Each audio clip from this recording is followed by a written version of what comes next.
Exercise 1.5, question number 4. If U is equals to 1, 2, 3, 4, 5, 6, 7, 8, 9, A is 2, 4, 6, 8, B is 2, 3, 5, 7, then verify that these two equations are true. तो universal set दिया है, A दिया है और B दिया है. हमें इन दोनों इक्वेशंस को ट्रू प्रूफ करना है. तो पहली इक्वेशन को लेकर चलते हैं. इसमें लेफ्ट हैंड साइड LHS में दिया है A यूनियन B का कॉम्प्लीमेंट. अब A यूनियन B का कॉम्प्लीमेंट सबसे पहले हम फाइंड करते हैं A यूनियन B. इसमें A यूनियन B की वैल्यू होगी A के वो एलिमेंट्स 2, 4, 6 एंड 8, देन B के एलिमेंट्स, लेकिन कॉमन एलिमेंट्स को हम सिंगल टाइम ही लिस्ट करेंगे.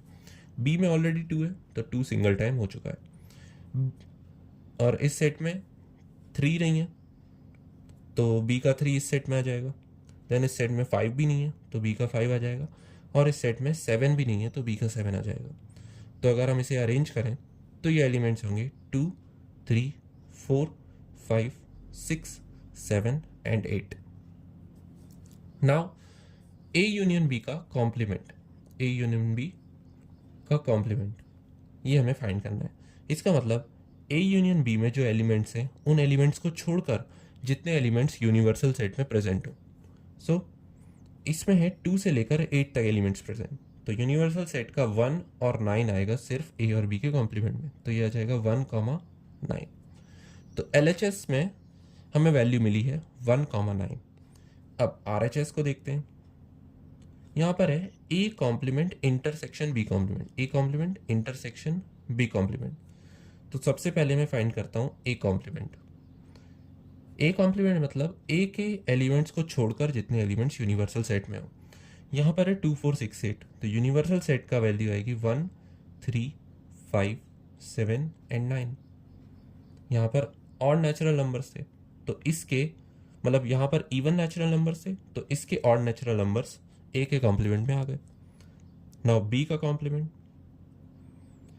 यहाँ पर 2 है और 1 नहीं है तो B के कॉम्प्लीमेंट में 1 आएगा. 2 दोनों में है तो वो नहीं आएगा. 3 भी दोनों में है वो भी नहीं आएगा. 4 यूनिवर्सल सेट में है और B में नहीं है तो 4 आ जाएगा. देन 5 दोनों में है तो वो नहीं आएगा. 6 यूनिवर्सल में सेट में है लेकिन B में नहीं है तो 6 भी आ जाएगा. 7 दोनों में है तो वो नहीं आएगा. 8 और 9 सिर्फ यूनिवर्सल में है और B में नहीं है तो वो दोनों भी आ जाएंगे. सो 8 एंड 9 ये दोनों आ गए A complement and B complement. अब इन दोनों का इंटरसेक्शन, इन दोनों के इंटरसेक्शन का मतलब है A complement intersection B complement. This means इन दोनों के common elements.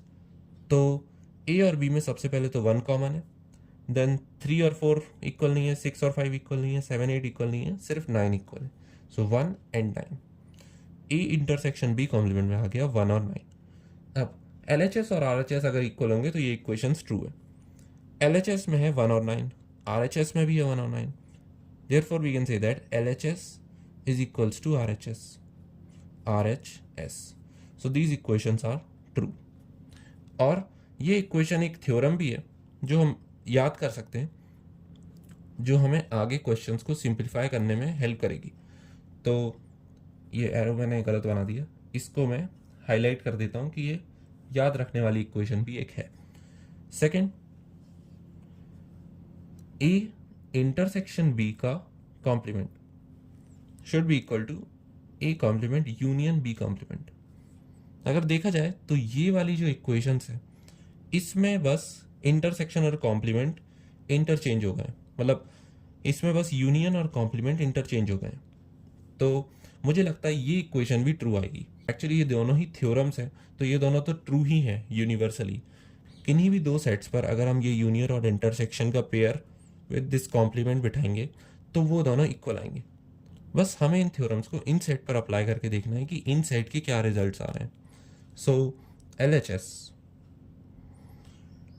A intersection B complement, सबसे पहले हम फाइंड करते हैं A इंटरसेक्शन B. ये हो जाएगा A और B के कॉमन एलिमेंट्स. तो A और B के कॉमन एलिमेंट्स हैं 2, 4 B में नहीं है, 6 B में नहीं है, 8 B में नहीं है, तो सिर्फ 2 ही है A और B में कॉमन. अब इसका कॉम्प्लीमेंट, तो A इंटरसेक्शन B के कॉम्प्लीमेंट में वो एलिमेंट्स आएंगे यूनिवर्सल सेट के जो एलिमेंट्स ए इंटरसेक्शन बी में नहीं है।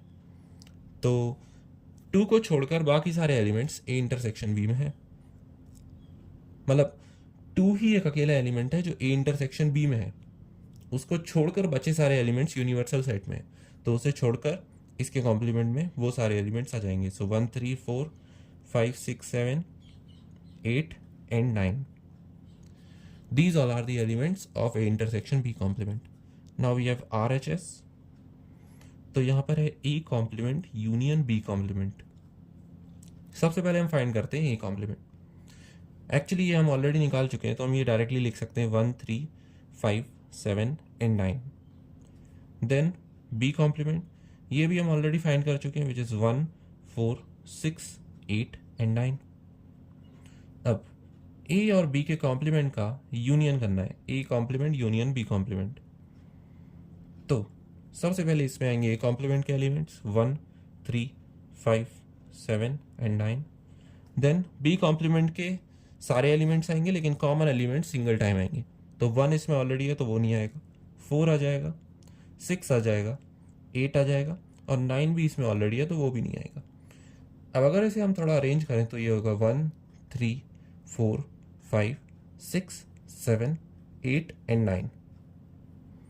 यहाँ पर भी हम देख सकते हैं LHS is equals to RHS, 1 3 4 5 6 7 8 9, 1 3 4 5 6 7 8 9।